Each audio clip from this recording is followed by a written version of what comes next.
Muchas gracias, Kim, por estar con nosotros. Es un placer que puedas acompañarnos en nuestro evento Go Mastermind. Me siento emocionado. Te decía hace un momento que tus libros nos han cambiado la vida, nos han cambiado la forma de pensar, nos han sacado de las deudas, nos han convertido en emprendedores. Y bueno, el día de hoy estamos en esta gran profesión que es el mercadeo en red. Y quiero hacerte algunas preguntas para que puedas ayudarnos a resolver todas estas emociones que vamos teniendo en el camino del emprendimiento y puedas darnos esa fortaleza para seguir creciendo. Oh, thank you, Alexis. Thank you for having me on, and I'm excited about the Go Mastermind event in November. And I'm a big proponent of network marketing, and especially given these times, because these are crazy times. Network marketing can actually be one of the best opportunities going today all over the world. So I'm really honored to be here talking with you today about the opportunities, about network marketing, about entrepreneurship. I've been an entrepreneur for 37 years. I've had successes, failures, made tons and tons of mistakes. So looking forward to this time with you, Alexis. Oye, muchas gracias, Kim. Mira, tenemos unas preguntas para ti. En principio, quiero que sepas que tenemos en nuestro negocio muchas mujeres que son emprendedoras, que están construyendo algo grande en sus vidas.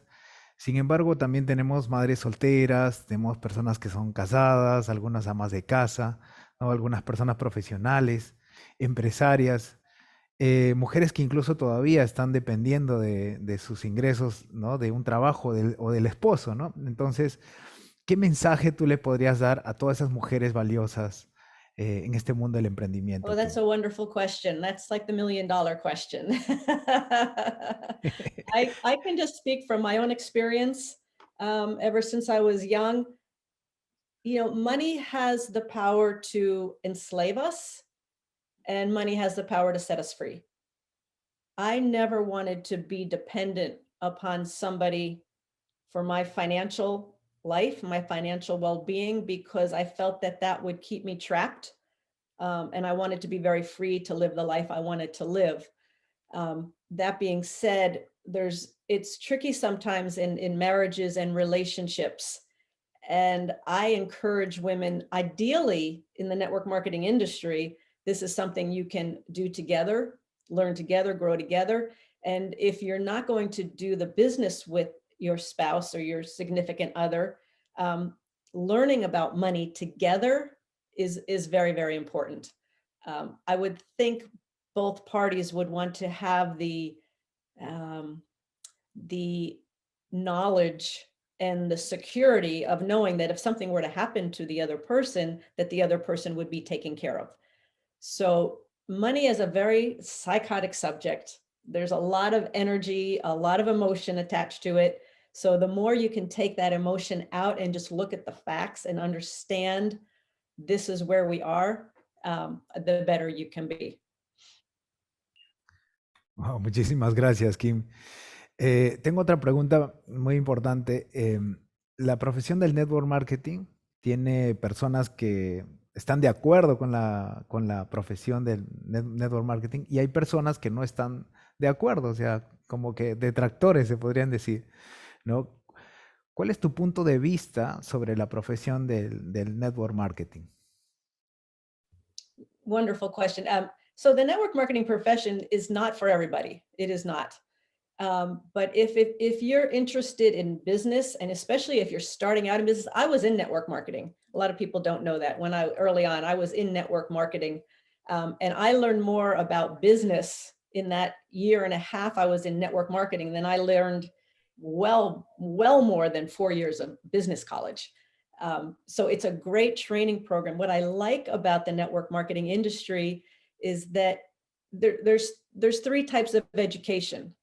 There's in the world of money, there's 3 types of education. There's financial education, there's business education, and there's personal development. They all intermingle in order to be successful. I don't think you can be successful with just financial and business education. You need that personal development as well. What I love about network marketing is you got real teachers. You've got people, mentors, teachers who have been there, done that, and they are mentoring you through this process of becoming a successful business person. And I love that. You also have the systems in place. When I started out in business, I had no systems in place. Matter of fact, there was no internet. We were doing it, mail and all of this. So now you've got the internet, but you also have this system already in place. The foundation is there. You don't have to worry about how to, you're going to learn sales. You're going to learn relationship. You're going to learn marketing. You're going to learn all of that, but you have a system already in place, an infrastructure that you do not have to build. You don't have to build the inventory. You don't have to build all the accounting. You don't have to build all the production schedules, all of that. It's already in place. So I think for me, I learned a lot about business, a lot about sales. I mean, if I didn't sell, I didn't eat. And it was one of the best educations I could have gotten in the world of business. And then from there, I went on and started my first business and kept building businesses as I went. But the most important thing I think you have in the network marketing industry is that those real teachers who are going to teach you the fundamentals. They're also, the really great companies will also work with the personal development side, because fear comes up, anxiety comes up, things that you want to quit come up, because sometimes it's difficult and uncomfortable. And if you can manage that, oh my gosh, you can be so successful in the world of business. Gracias, Kim. Sí, en realidad es muy, muy valioso tus consejos.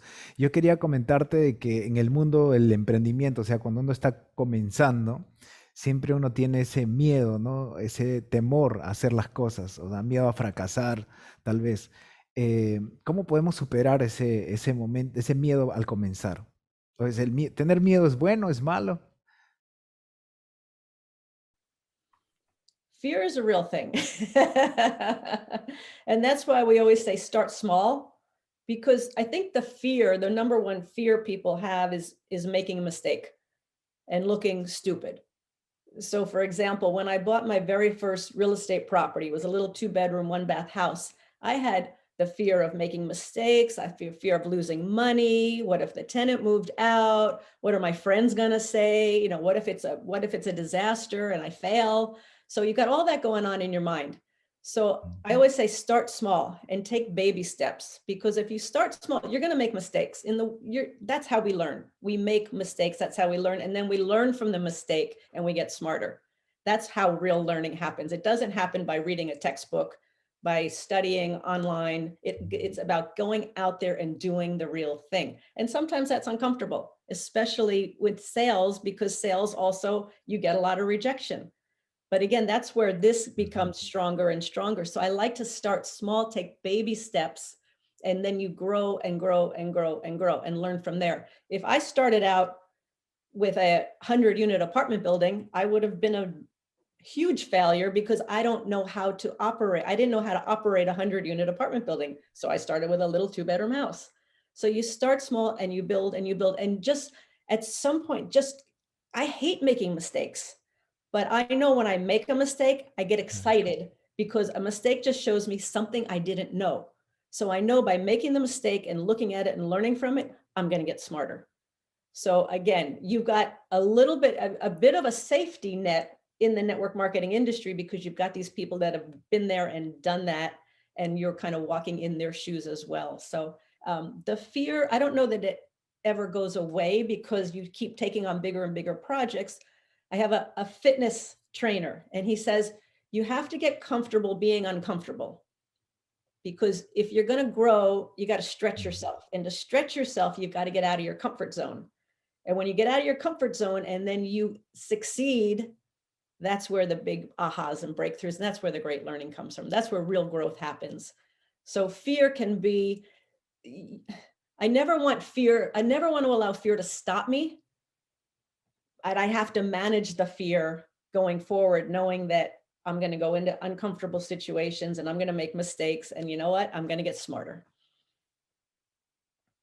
Wow, muchísimas gracias, Kim. Ahora quisiera hacerte otra pregunta, ¿no? Tenemos muchas mujeres que están trabajando con nosotros, pero el problema de la baja autoestima puede hacer, ¿cómo podemos mejorar ese tema de la baja autoestima para que puedan tener éxito en los negocios?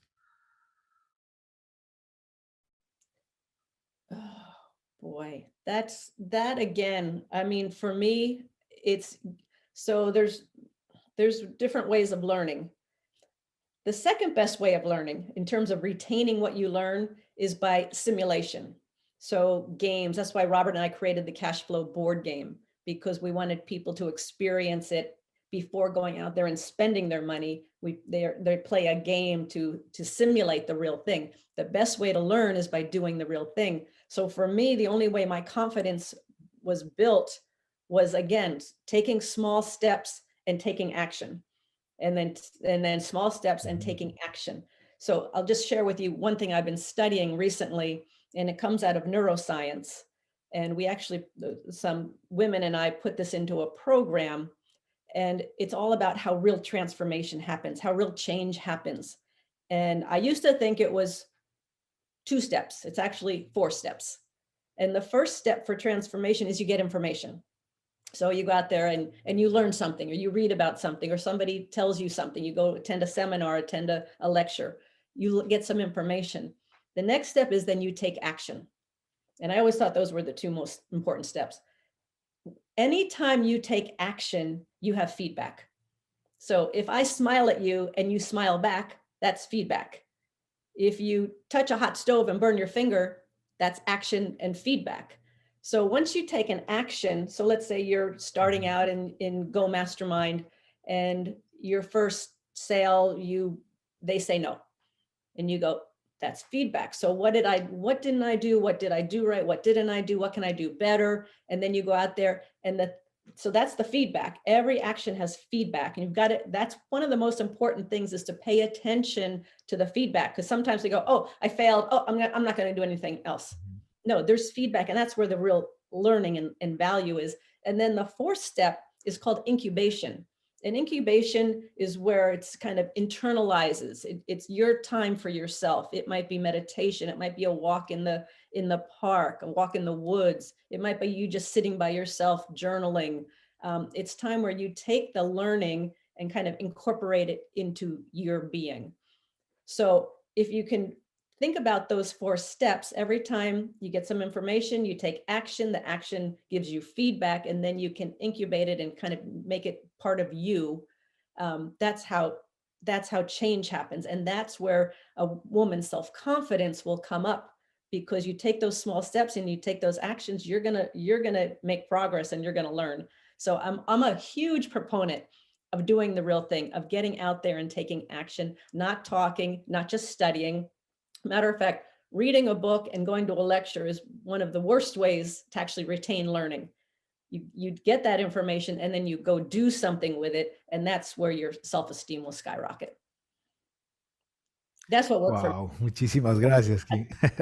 Sí, es una emoción escucharte, en verdad, que ver cómo estás enseñando a las personas a poder cambiar su estilo de vida y obviamente tener estas herramientas ayudan al crecimiento de las personas, ¿no? Yo personalmente también he tenido muchos problemas de baja autoestima, ¿no? Y eso viene ya desde que uno es pequeño, pero con todas estas ideas, pues nos ayudas a fortalecer ese conocimiento.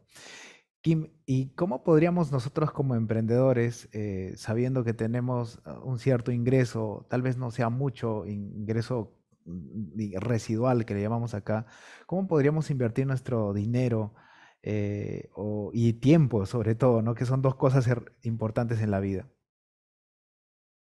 Mm, great question. We, No, we're huge no puedo proponents pasar la of lámina. education, financial education, business education. I think a lot of people say, well, should I, if I start a business, should I start put my effort on the business, or should I put my effort in investing? And what Robert and I did is our formula was, we built our business. We focused on building the business.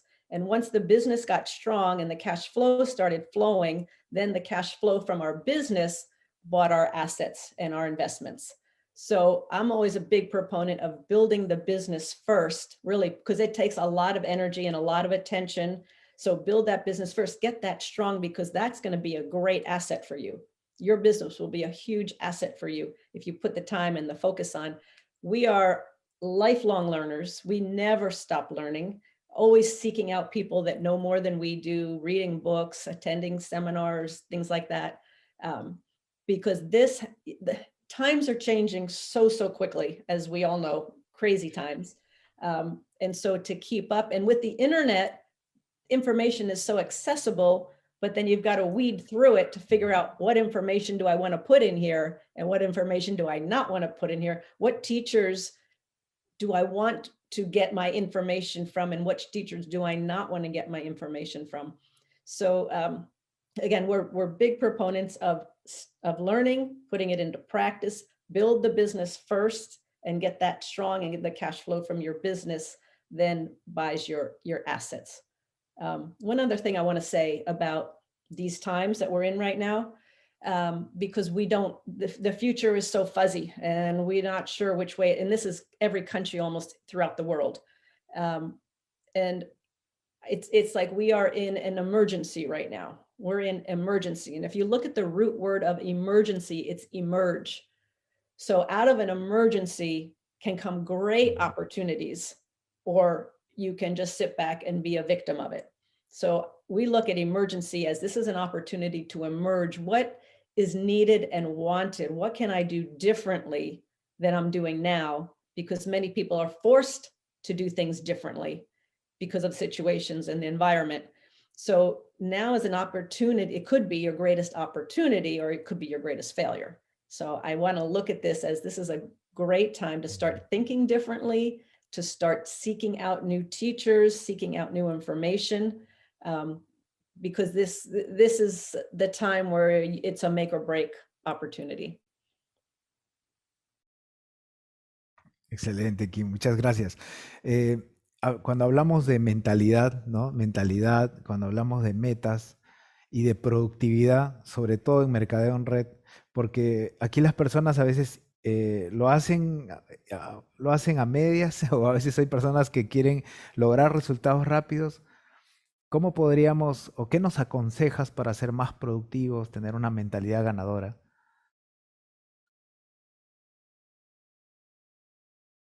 That's a big question. I'll just say this to your point, Alexis. I don't know anybody personally or that I've read about who has become very successful who has not put in the hard work. To build a business, to be an entrepreneur, it's hard work. And the rewards are greater than anything I could have imagined. So is it worth it? Absolutely worth it. I had the funny thought when I first started as an entrepreneur, oh, I can work my own hours. I don't have to work. I don't have to be 9 to 5. I can do this. No. When it's your business, it takes everything you've got to make it successful. It's one of the reasons for when you talk about mindset, Alexis, there's got to be a great purpose. There's got to be a big purpose for you and your business. So for example, we always say that the purpose of an entrepreneur, the purpose of a business is to solve a problem. So for us, the problem we saw was that there was no financial education in the school system worldwide. So we set out to solve that problem, and we created the cash flow game, and then Robert wrote Rich Dad, Poor Dad. And that was the problem we solved. But the purpose of our business, the mission of our business, and this is what keeps you going, and this is where the mindset is so important. The mission of our business at the Rich Dad Company is to elevate the financial well-being of humanity. That's been our purpose, our mission since 1986. It has not changed.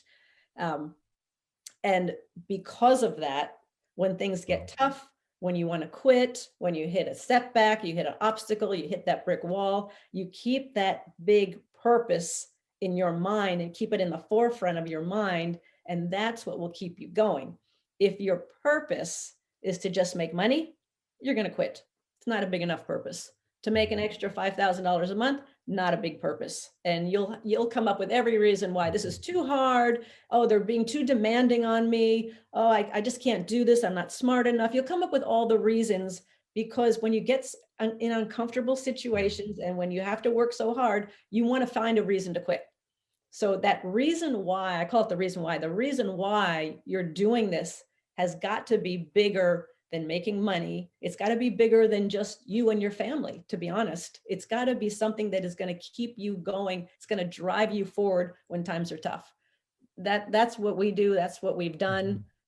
One side note, is a couple of years ago, the business under different management, a business gets successful, it's easy for the mission to get trampled on. And that's what was happening at the Rich Dad Company. And the mission went from elevating the financial well-being of humanity to making a lot of money. The mission was making money. And of course, with that being the mission, we made very little money. And so we jumped back in. I was out of the business, jumped back into the business, went back to the mission. And part of the mission that, and this I'm sure, Alexis, is true for you and for the people that go mastermind, part of our mission is the more people we serve, the more effective we become. So we never focus, money is very important, but that's never our number one driving goal. It's always to serve more people. The more people we serve, the more effective we become. If we focus on that and educating, then whether we win or lose doesn't matter because we're doing what we set out to do. Sí, es más, te cuento, te cuento, Kim, que, bueno, cuando yo no sabía de los libros de ustedes, de Robert Kiyosaki tuyos, no conocíamos, mis deudas estaban pues tremendas, ¿no? No sabía qué hacer. La empresa que teníamos ya estaba quebrada, estábamos con problemas, teníamos miedo, mucho miedo, no sabíamos cómo resolverlo. Y en ese camino, el primer libro que yo leí fue Jubílate joven y rico. Ese fue un libro que me dio esperanza, ¿no? Luego me llevó a Escuela de Negocios, luego me llevó a Padre Rico, Padre Pobre, llegamos a Es hora de emprender el vuelo, o sea, fueron herramientas que calaron fuerte en nosotros y nos organizó. O sea, la misión se cumplió finalmente con nosotros porque ahora somos un testimonio de que esa lectura nos ha cambiado la vida, ¿no? Y les agradecemos mucho por compartir ese conocimiento y estamos igual como tú mencionas, de la mano, apoyando a que las personas puedan ahorrar tiempo. No queremos que pierdan mucho tiempo. Quiero que ahorren tiempo y que puedan salir adelante y seguir creciendo. Bueno, Kim, esta es una última pregunta.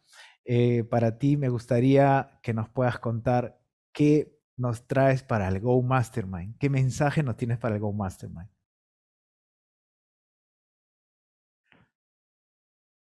Well, thank you, Alexis. First of all, I also want to thank you for furthering the mission to all of the people that you work with. It's very, very important. We want our mission to spread as much as possible. It's why we originally created the cash flow board game, because that game can travel to places all over the world that Robert and I will never get to, and people teaching people. And when you mentioned the books, I think one of the most important books that Robert wrote, especially for your organization, for Go Mastermind, is called Cash Flow Quadrant. And Cash Flow Quadrant talks about the 4 types of people in the world of business. It's E, S, B, and I. E stands for employee. That's you working for somebody else. S stands for